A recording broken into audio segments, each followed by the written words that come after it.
Pedro 5, 5, 6. Primera de Pedro 5, 5, 6. Igualmente, jóvenes, estad sujetos a los ancianos y todos sumisos unos a otros, revestidos de humildad, porque Dios resiste a los soberbios y da gracia a los humildes. Humillaos, pues, bajo la poderosa mano de Dios, para que Él os exalte cuando fuere tiempo. Gracias.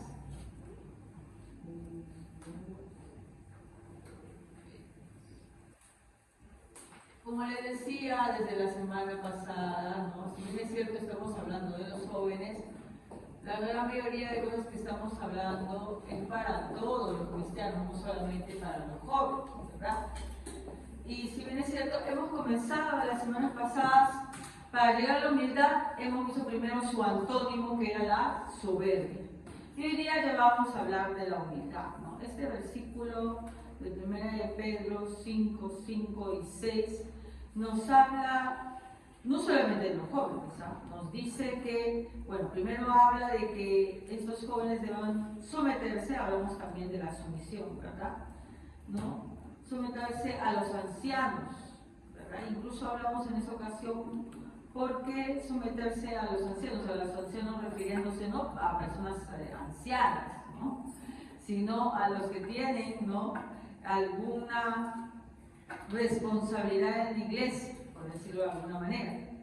¿Ya? Y hablamos del sometimiento, que Dios nos habla, que nos sometamos a toda autoridad, porque toda autoridad es puesta por Él.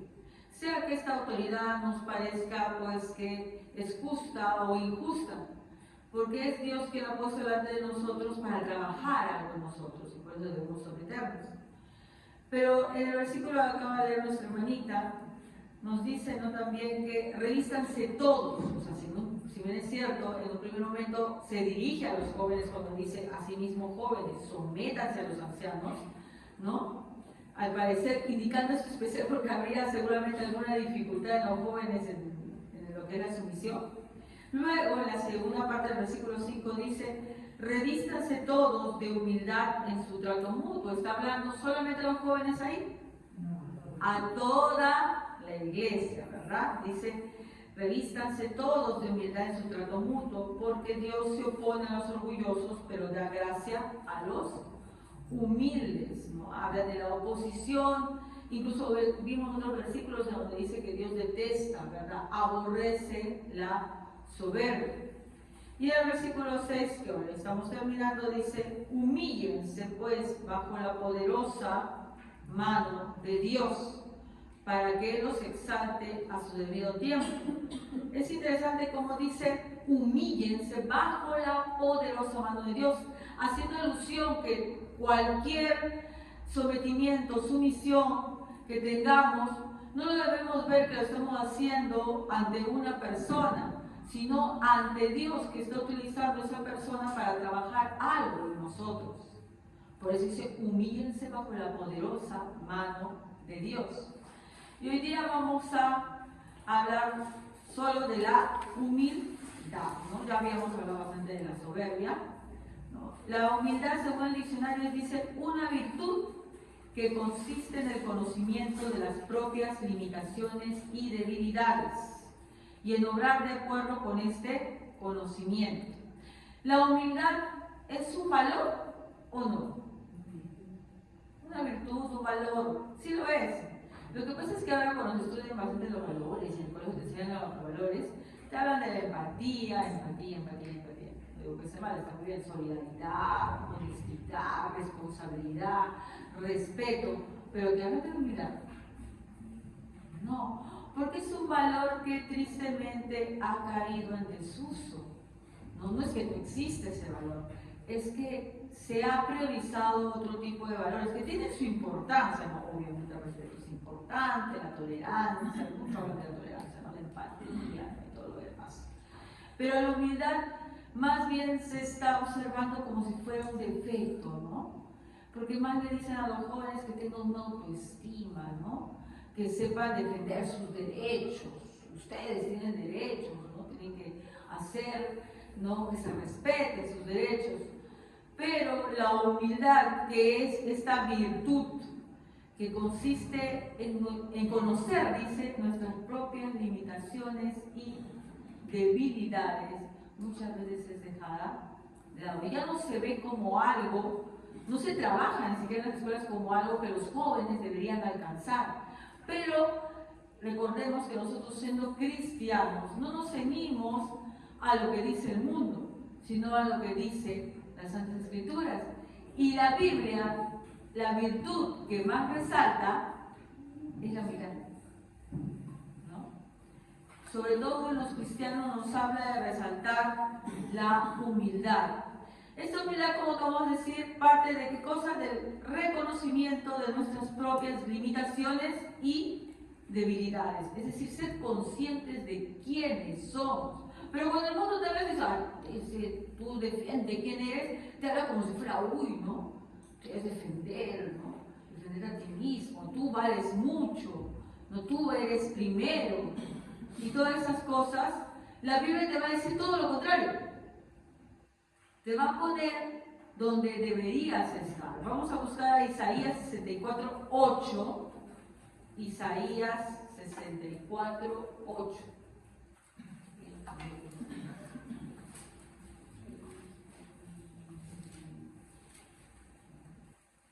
A ver, si lo encuentran, lo leen, por favor.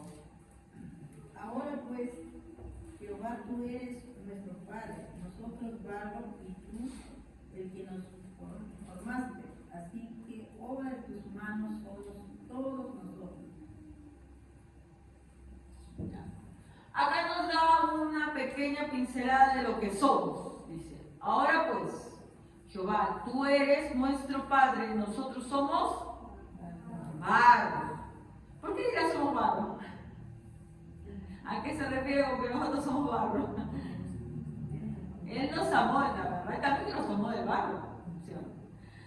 Nosotros somos barro y tú el que nos formaste. Entonces, aquí está dando el debido lugar a cada quien. Dios como el soberano, nuestro Padre, y nosotros como el barro que Él formó, ¿verdad? Que entonces, si nosotros hemos sido formados por Él, dependemos de Él, ¿verdad? Así que obra de tus manos somos todos nosotros. Entonces, eso nos permite conocer cuál es nuestra posición, cuál es nuestra limitación. Y ya nuestra visión no debería ser, ¿no?, como la que nos proporciona el mundo, que dice, sí, tú eres, ¿no?, importante. No estoy diciendo para nada que quiero, qué sé yo, decir, ah, no, tú no vales nada, porque la humildad no trata de denigrarnos, por si acaso. La humildad trata de que tú reconozcas quién eres realmente y te des cuenta de tus limitaciones. Cuando la palabra de Dios te dice, Dios es el Padre, tú eres el barro, ¿no? Él te moldeó, es tu hacedor. ¿Qué actitud vas a tener ante Dios?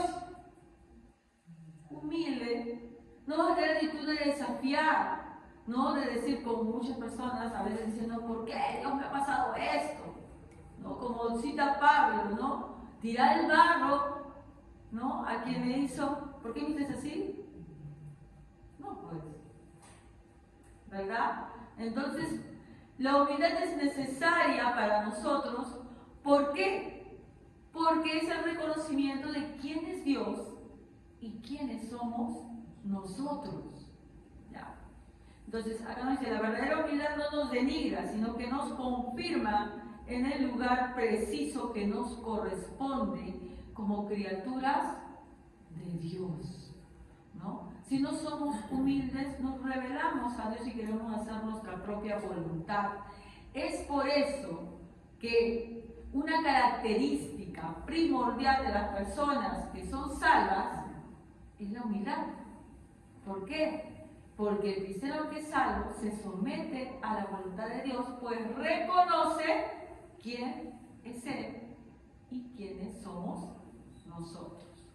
Ahora, para hablar de la humildad, estaba buscando en la Biblia ejemplos de humildad, ¿no?, de personas humildes. Y luego de ver a algunos que podrían caracterizarse como ejemplos de humildad, preferí escoger al que es humilde por encima de todos. ¿Quién será? Jesucristo. Él es el gran ejemplo de humildad. Ya, vamos a ver Filipenses 2:3. ¿Qué nos dice Filipenses 2:3? Hasta el 5, por favor. Filipenses 2:3 hasta el 5. Amén.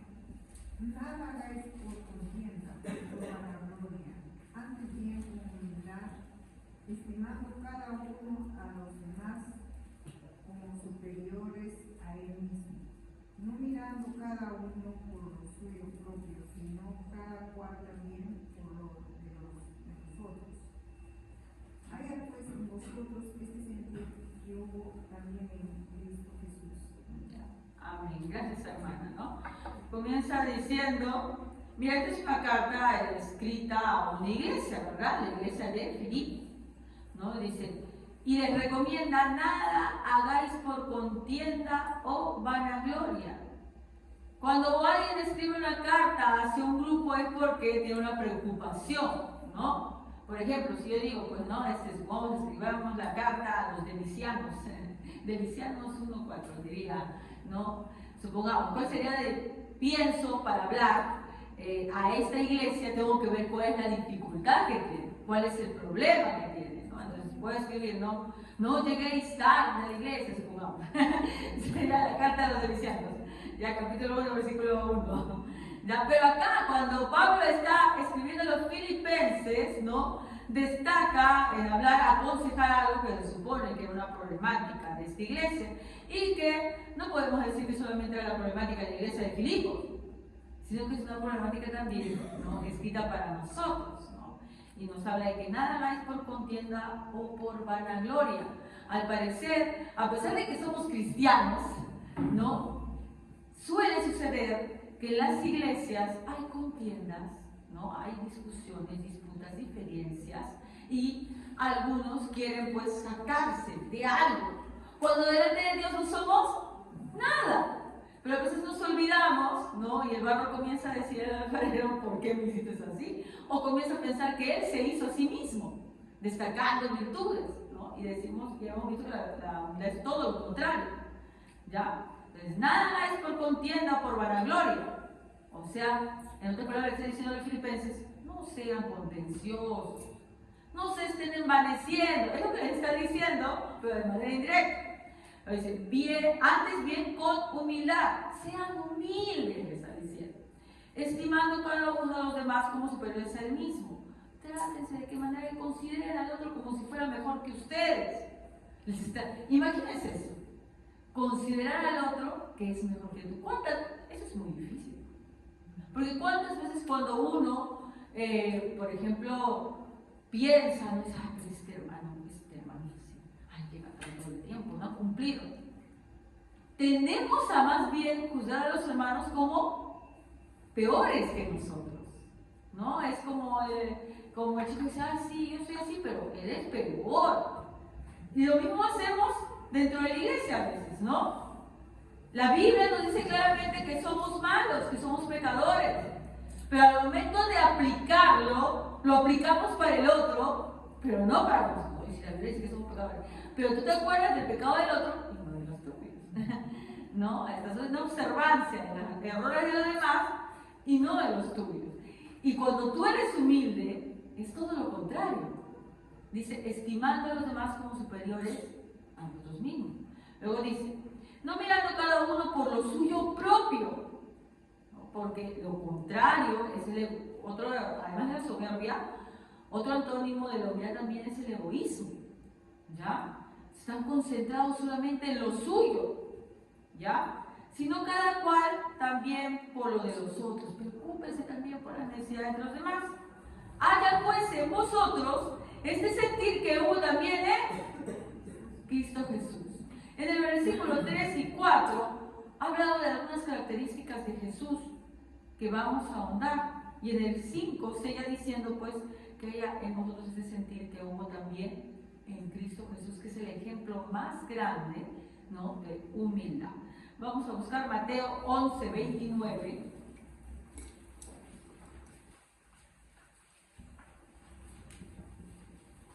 ¿Qué dice Mateo 11, 29? Amén. Llevad mi yugo sobre vosotros y aprended de mí, que soy manso y humilde de corazón, y hallaréis descanso para vuestras almas.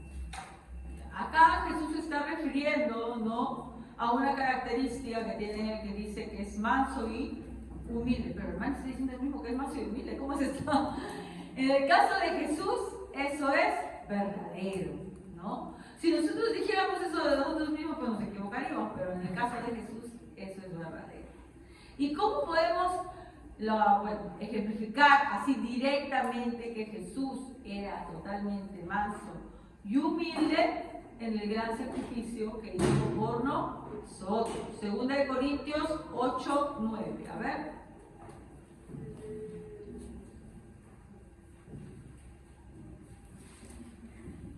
Amén. Porque ya conocéis la gracia de nuestro Señor Jesucristo, que por amor a vosotros se hizo pobre, siendo rico, para que vosotros con su pobreza fueseis enriquecidos.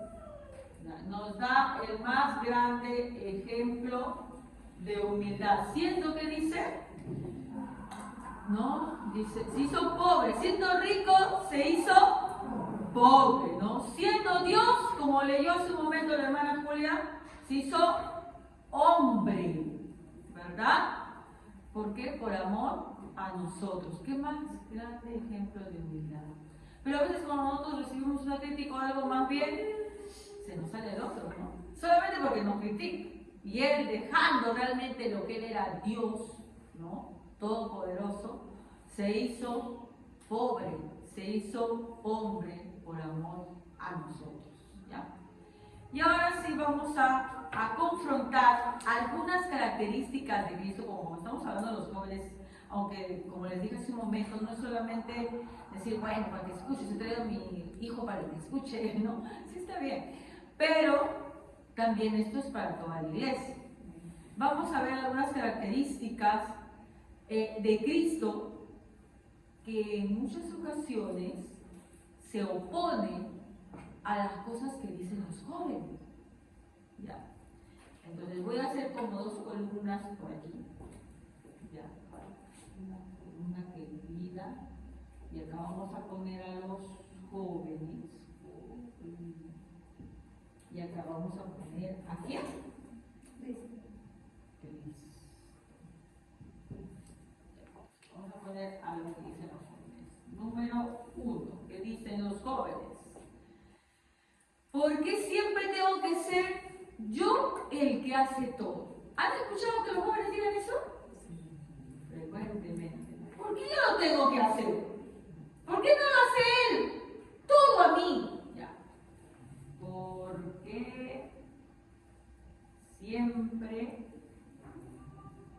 tengo que ser yo el que hace todo. Dile a él. Vamos a ver qué nos dice Cristo. Lucas 22, 24. Lucas 22, 24 al 27.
mas yo estoy entre vosotros como el que sirve.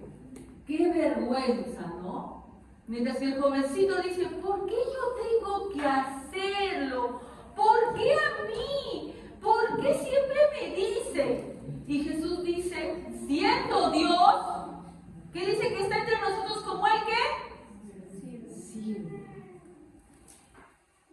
¿No? Yo, acordándome de mi juventud, que también en mi boca salen de esas cosas, ¿no? Es motivo de vergüenza. Nuestro Señor Jesucristo estaba en medio de los hombres como el que sirve. Y nosotros tenemos el descaro de quejarnos y decir, ¿por qué yo lo tengo que hacer? ¿Por qué no lo hace Él?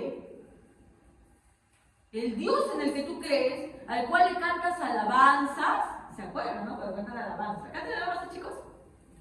¿Sí? ¿Sí o no? Tú eres grande, tú eres, ¿no? Tú eres mi Salvador. Ese Dios dijo, yo estoy entre ustedes como el que sirve.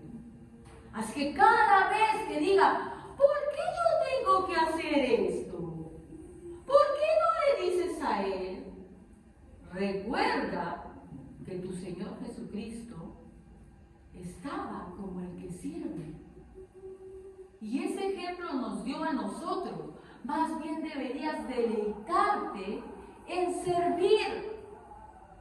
Papá, mamá, no, siéntate, mamá, yo sé que has venido cansada. Te voy a traer tus pantuflas.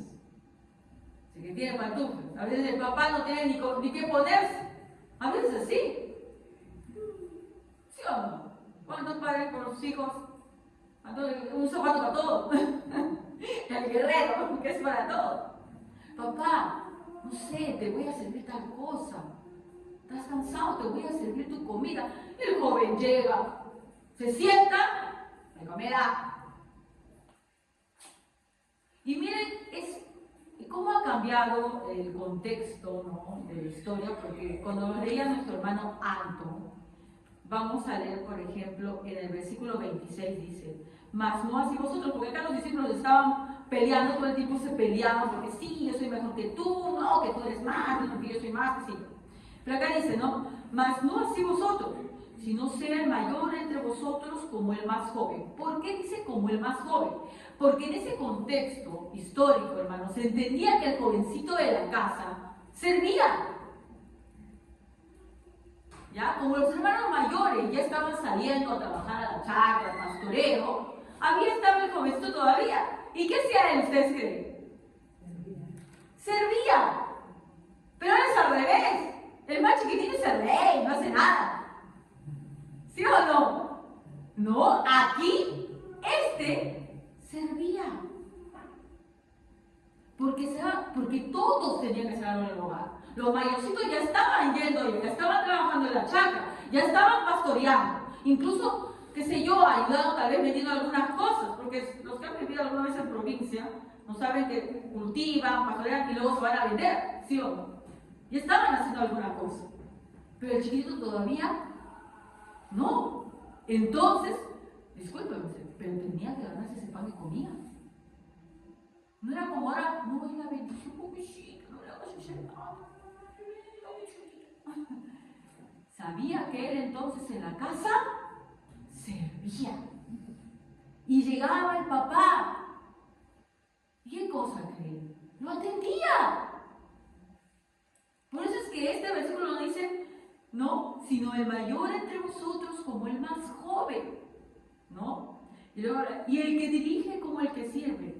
Porque ¿cuál es el mayor? ¿El que se sienta a la mesa o el que sirve? Y es increíble cómo es al revés ahora. Porque uno llega de trabajar a la casa y todavía tiene que servir. Cuando los padres deberían llegar a la casa y ser servidos por sus hijos. Eso es lo correcto.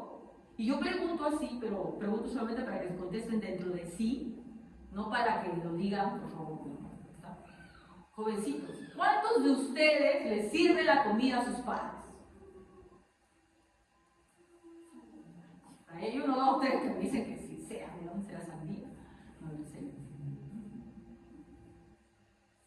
¿Cómo estamos en la casa? Bueno, tal vez a veces nos padres también somos los mismos culpables, ¿no? Que hacemos estas cosas. Ella la reconocería también. ¿Cuántos de nosotros, al llegar el fin de semana, decimos, papá, seca tu ropa, voy a lavar tu ropa, papá? A veces con la justa lavamos la nuestra, decimos, tú lavas tú. Bueno, si no lavas la mía, me estás haciendo lavar la mía, sus propias medias sucias, que te las seco, ¿no? Ya estoy lavando mis medias. No, deberías lavar tu media, la de tu mamá, la de tu papá. Ese es el modelo bíblico. Porque Jesús dio ese ejemplo. Y luego, tanto eran sus discípulos de Jesús que se peleaban todo el tiempo. ¿No? Me gustó mucho por eso una serie bíblica que vi que justamente esas partes las destacaba mucho más, cómo se pleiteaban los discípulos todo el tiempo. Y no creo que esa parte, porque hay veces que le agregan cosas que no son, sinceramente, las series, ¿no? Y hay que también sacar lo bueno y desechar lo malo, hay que tener ese trabajo, ¿no? Pero esa serie me agradó esa parte porque bíblicamente hay varios pasajes que nos dicen que los discípulos todo el tiempo estaban viendo quién era el mejor, ¿no? Jesús, dile a mi hermano, ¿no? Que mi hermano y yo nos sentemos uno a tu diestra y otro a tu, ¿no? Izquierda. ¿Están seguros que quieren eso? Les dice. Eso no me es otorgado a mí, pero se lo han bautizado por el mismo bautizo que yo he sido bautizado. Y no se refería al bautismo de agua, que no es sufrimiento. Piden eso muy bien. Y pues ambos, esos dos discípulos, el primero murió de espada atravesado y el otro fue exiliado. No se sabe muy bien cómo se murió, pero sufrió bastante. ¿Ya? Mientras que ellos se disputaban por eso, y esto que acaba de leer nuestro hermanito, ¿sí? Nuestro hermanito Anton, se da en el contexto de la última cena. Ahí estaban también ellos. Y se acuerdan de que Jesús hace algo ese día también. Algo para darle la vergüenza a sus discípulos, porque de verdad eran tan fastidiosos en eso, que él agarra un lebrillo, o sea, una tinita, ¿no? Se amarra y se va a lavar los pies. Esta función era dado al esclavo de la casa, ¿no? Cuando era una familia muy pobre, que no tenían ningún siervo, lo hacía el más joven. Ahí está, que les digo que en esa época fue los jovencitos, no era que nos lo ¿no? El más jovencito era el encargado de lavarle los pies. ¿Ya? Uy, Dios mío, se desmayan, se vayan los pies a sus padres, ¿no? Pero ahorita por lo menos utilizan ustedes zapatillas, zapatos, medias. ¿Cómo vendrían que eran de la chaca? Tenían zapatillas, Nike, ¿qué tenía en esa época? Sandalias. ¿Alguna vez? Bueno, acá que estamos en Delicia City, si podemos saber cómo tenían tus sandalias si sales a la calle, ¿verdad? ¿Y cómo tenían tus pies?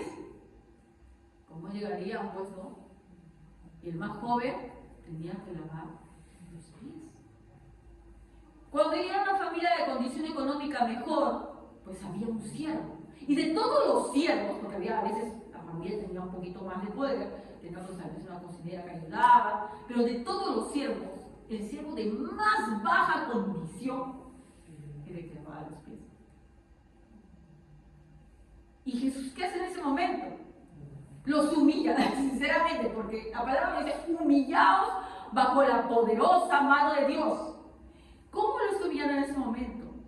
¿Tú crees que si alguno de ellos obviamente, si lo hubiera tincado, pero ninguno se le tincó, tal vez hubieran con mucho esfuerzo agarrado, yo voy a lavar los pies de mi Señor?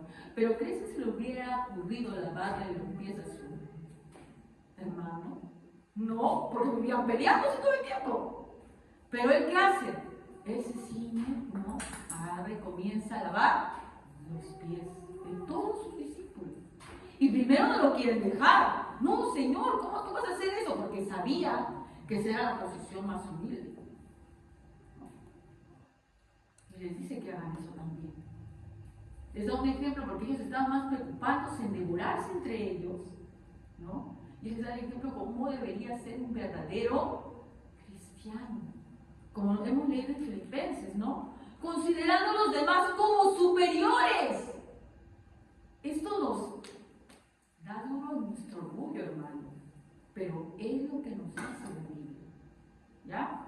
Muy bien, entonces eso es algo que se juega. Vamos a pasar a lo siguiente. A ver.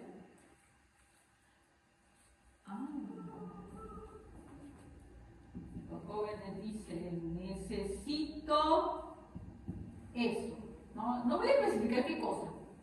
¿Ya? No voy a especificar. Los jóvenes te piden muchas cosas. No, que eso, no, necesito esa zapatilla, necesito eso, yo necesito. A ver, ¿qué nos dice Jesucristo? Mateo 8, 20. Vamos a ver cuántas cosas tenía Jesucristo.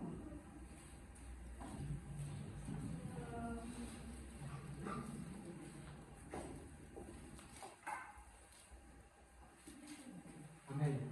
Jesús le respondió: los zorros tienen cuevas donde vivir, y los pájaros tienen nidos, pero el Hijo del Hombre no tiene ni siquiera un lugar donde recostarse la cabeza.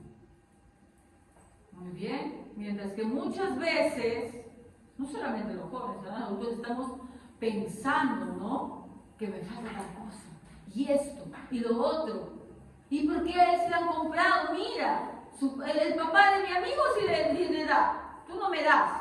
Él tiene un celular, él ha comprado su zapatilla de marca, él sí tiene todo lo que pide. En cambio, yo toda la vida, por eso tengo que decir que no tengo plata.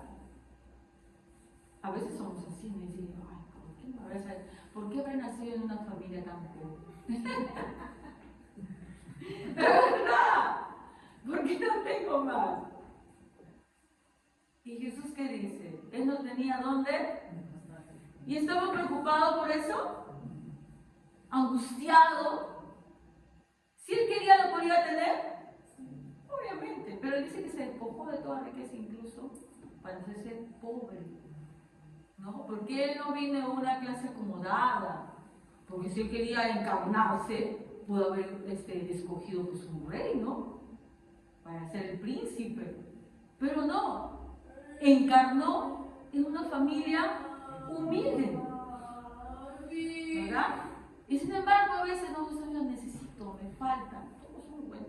A ver, que todos tenemos esta falta de humildad, ¿no? Pero como esto ya que estamos hablando de los jóvenes, a veces creemos que nos faltan muchas cosas y estamos comparándonos con amiguitos, ¿no? ¿Cómo él tiene esto?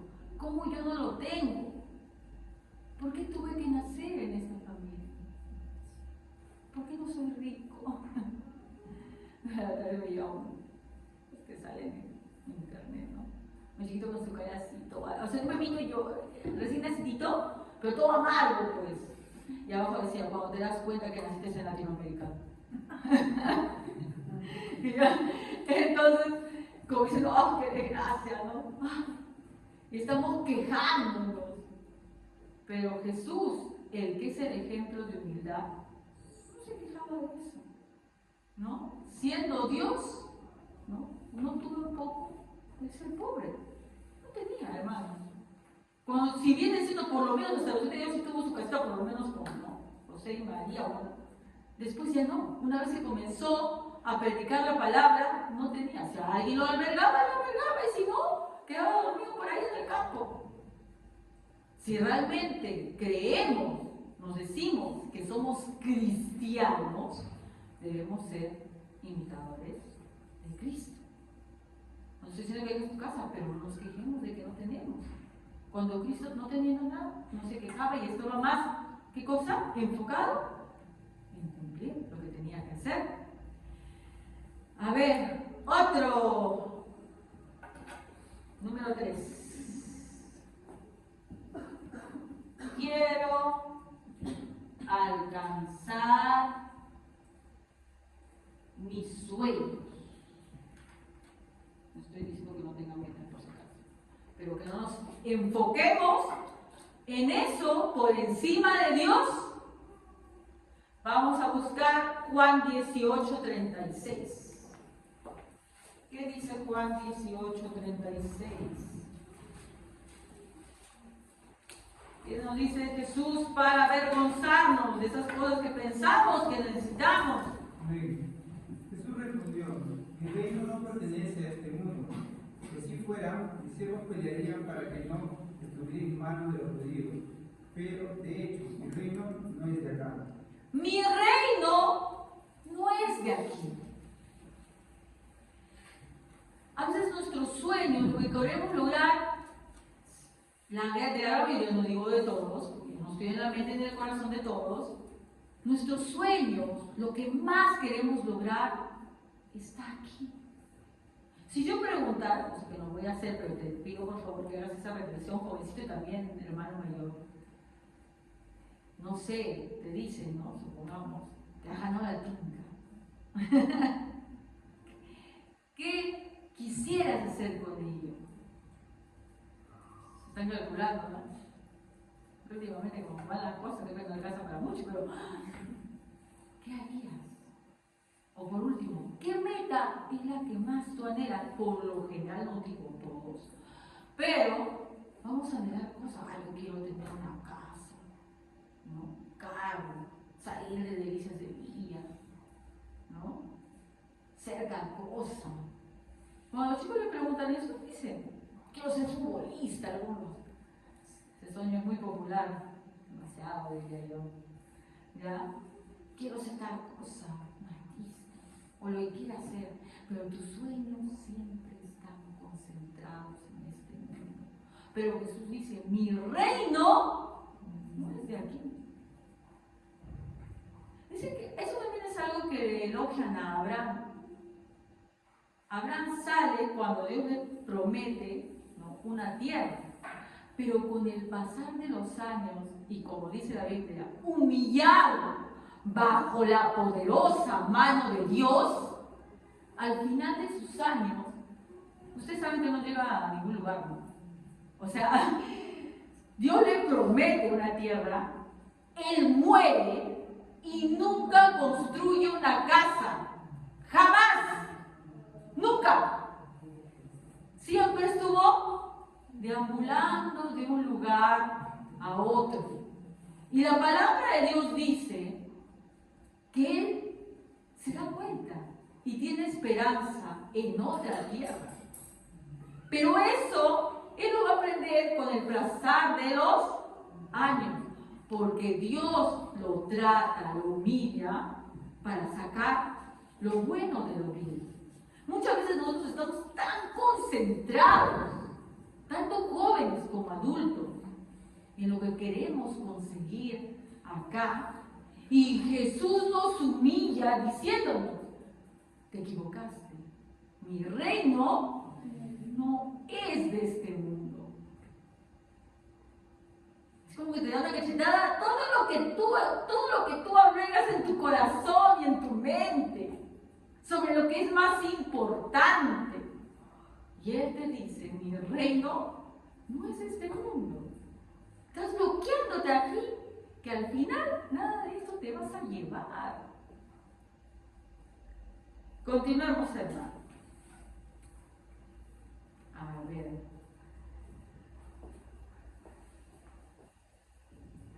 Nunca reconoce lo que hago.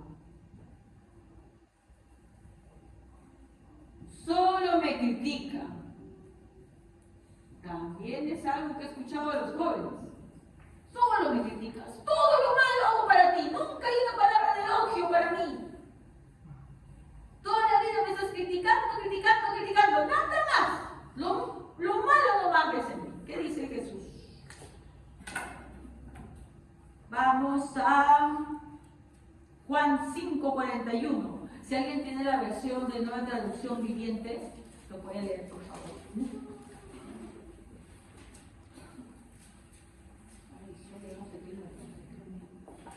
Amén. La aprobación de ustedes no significa nada para mí. Amén. ¿Qué dice? La aprobación de ustedes no significa nada para mí. Tú no haces las cosas para que alguien te elogie, te ponga la estrellita al frente y reconozca, porque cada vez cuando hacemos algo, queremos, ¿no?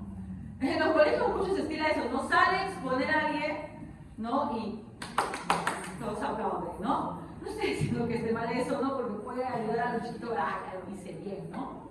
Pero así no te reconociera, y no lo tiene que hacer. Nadie me ha dicho gracias. Si te lo dice, bien. Y si no, ¿lo vas a dejar de hacer por eso? No. Jesús dice, ¿qué cosa?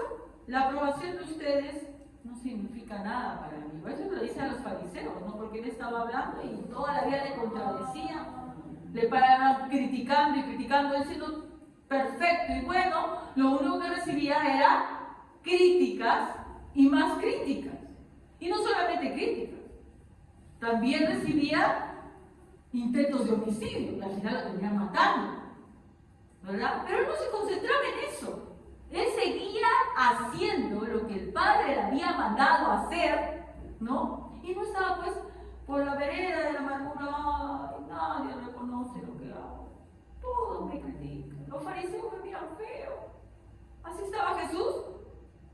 Pero a veces alguien te miró mal y tú, ay, me miró feo. Es un todo un drama por eso. Como digo otra vez, si alguien te mira feo, tú le miras bonito. Alguien te barre con la mirada así, ¿y tú? Sonríes, ¿no? Como cristianos no podemos hacer competencia de barridas, hermanos. Me barro y yo te barro, te me barro y yo le saco la aspiradora. No es así. Te barre con la mirada, tú ves practicando tu espejo. ¿Cuál va a ser tu mirada de qué? De humildad, de mansedumbre. Porque obviamente la carne lo que va a hacer, ¿qué cosa es? Me mira feo. No. Pero ve practicando ahí. ¿Te mira feo tú? Sonríe. Entonces, se va a quedar un poco desubicada la persona, ¿no? Pero Jesús nos enseñó que no hay que esperar el reconocimiento de nadie, el aplauso de nadie para hacer lo que Él nos mandó hacer. A ver, uno más.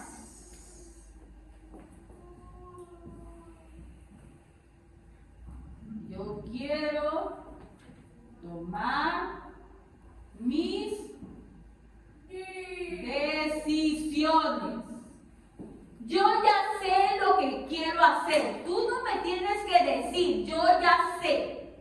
Tú no te puedes meter porque yo tengo derecho a decidir. Ya estoy grande y ya tú no me puedes dirigir. ¿Ya? Así es que nos dicen los padres. Vamos a ver. Juan 6:38. ¿Qué nos dice Jesús? Para nuestra vergüenza. Pues he descendido del cielo para hacer la voluntad de Dios que me envió, no para hacer mi propia voluntad. ¿Jesucristo hacía su voluntad? Los únicos soberbios que queremos hacer nuestra voluntad somos nosotros. Yo voy a tomar mis decisiones. Nadie me puede decir, tu mamá ya, yo ya tengo 18 años y ya yo sé lo que hago. Todavía está viviendo en tu casa y ella quiere. Pero Jesucristo, siendo Dios, dijo que no hacía su voluntad, sino la voluntad de su Padre. ¿Y su Padre qué le mandó a hacer? Morir.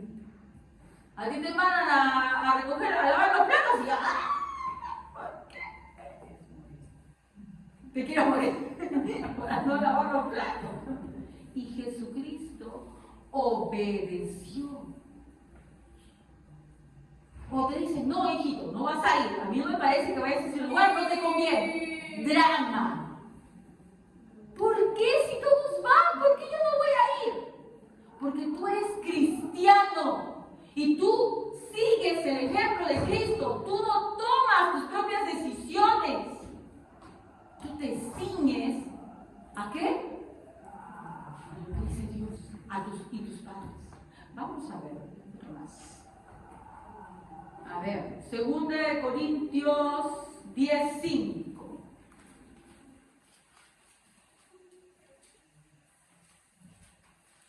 Derivando argumentos de todos altivez que se levanta contra el conocimiento de Dios y llevando cautivo todo el pensamiento de la obediencia a Cristo.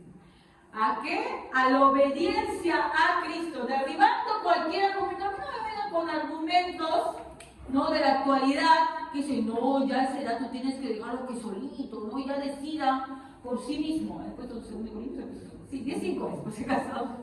10:5, es un 5 extraño. ¿Ya? 2 Corintios 10:5. Dice, derribando argumentos y toda altivez. Porque antes, hermanos, el joven por lo menos, no sé, lo pensaría, pero se quedaba callado. Ahora no. Como en el colegio te siguen argumentar, yo sigo argumentar pues a los chicos, ¿no? Digo, un argumento tiene su afirmación, su razonamiento, su evidencia, ¿no? Pero utilizan este poder para lo malo. Comienzan a argumentar y en la casa, pues, no, sobre sus derechos, no puedo decidir. Pero dice derribando todo argumento y altivez que se levanta contra el conocimiento de Dios. ¿Y qué no es el conocimiento de Dios? Que todo nuestro pensamiento debe estar en obediencia a Cristo. Pero digo, Juan, tú eres cristiano. Ay, no me gusta entonces. Peor es ser mundano, criatura. Eres privilegiado al ser cristiano, pero a veces lo vemos como un lastre en vez de como un privilegio. ¿No? Es como si un rey quisiera ser mendigo. Tenemos el privilegio, tienes el privilegio de haber nacido en una familia cristiana. O por lo menos de que tus padres te traigan a Dios. Tal vez no naciste, luego se convirtieron, tu abuelita, tu tío, tu abuelito, tu papá, te trae a la iglesia, pero tú vas viendo bien como algo que no está bien. ¡Ay, qué cólera! Tengo que venir porque me obligan. Agradece a Dios. Agradece a Dios que tú no naciste en un hogar en donde no se conocía de Dios, en donde no les importaba nada de eso. Pero eso lo vemos, algunos lo ven como todo lo contrario. Santiago 1:21.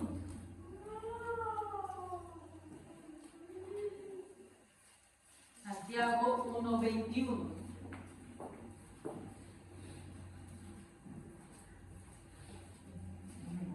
Por esto despójense de toda injusticia y de la maldad que tanto abunda, para que puedan recibir con humildad las palabras sembradas en ustedes, lo cual tiene poder para salvarles la vida.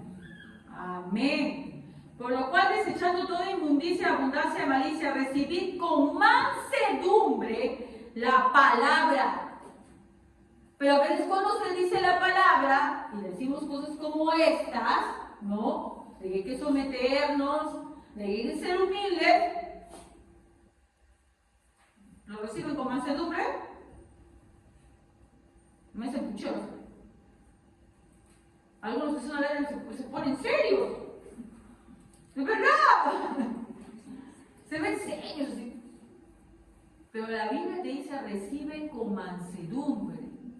¿Qué? ¿La palabra de los dioses, hermana Evelyn, que le tocó hablar? No. La palabra de Dios. ¿Yo me he inventado algún pasaje de la Biblia? No, es la palabra. Y dice que la recibas con mansedumbre.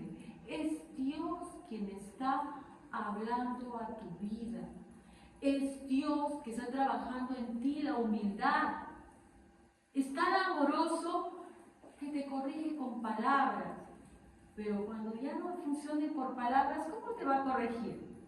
Así como papá y mamá. ¿Primero te hablan o no te hablan? ¿Sí? O de frente te va con todo. No, primero te habla. Te dice, no hagas esto, te va a ir mal. ¿Sí o no?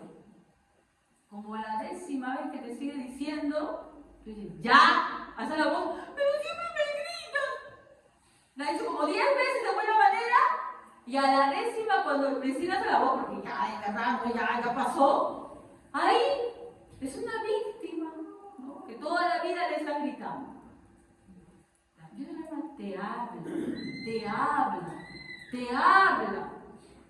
Tú pones caras. Muy bien, habrá que corregir de otra manera. Y ya la vez pasada vimos que si Dios quiere, nos quita todo. ¿Se acuerdan de Nabucodonosor? Todo esto yo he construido, soy lo máximo, dijo más Nabucodonosor, ¿qué dijo? Y en ese mismo momento, no terminaba ni de pronunciar la frase, se le quitó todo, el entendimiento, se volvió como un loquito. Entonces Dios te habla con palabras, aceptemos sus palabras. con humildad y mansedumbre.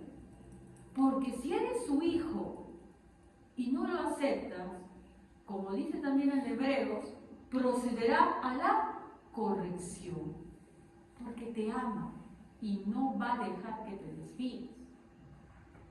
Entonces, hermanos, como hemos estado leyendo y ya para finalizar, vamos a leer 1 de Pedro 5:6. ¿Qué nos dice 1 de Pedro 5:6?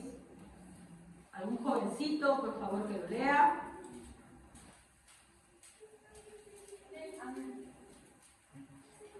No sé, cualquiera. Así que humíllense ante el gran poder de Dios y a su debido tiempo, Él los levantará con él. Mira, hay una promesa encima. Humillados pues bajo la poderosa mano de Dios. Ay, entonces solamente a Dios. Dios pone en esta tierra autoridades. Ya habíamos hablado de eso en la primera prédica sobre este tema, ¿verdad? Pone autoridades. ¿Para qué? Para trabajar tu humildad. Autoridades públicas, autoridades en la casa, que son los padres, autoridades en la iglesia, para trabajar tu humildad. Por eso te dice, humillaos bajo la poderosa mano de Dios, para que Él los exalte cuando fuera tiempo. Y, bueno, ¿cuándo va a ser ese tiempo?